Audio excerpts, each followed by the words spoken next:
ஆமா இது தாண்டா பொம்பளைய நம்ப கூடாதுங்கிறது. சரி ஒரு பாப்பா நம்ப சிரிச்சு ஒரு பொம்பளைய நம்பாத. ஆமா எங்க தாத்தா சொல்லி வச்சாரு. மேட்டு காத்தா உழுதவனு கட்டியா மேலா பிடிக்கிற தொட்டவனு கேட்டா இருந்தா போனா போயிட்டு போறாங்க.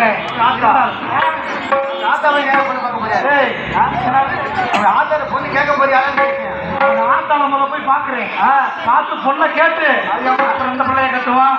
ஆமா சாமி வர இருப்பதால் அலங்கார மேடை அருகாமல் உள்ள வாகனங்களை அப்புறப்படுத்துமாறு விழா கமிட்டியின் சார்பாக கேட்டுக் கொள்கின்றோம்.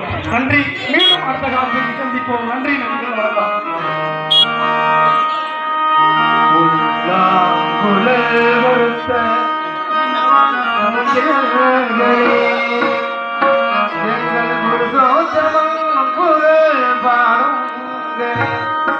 பல்லாறு கங்கை மலை தோட்டம்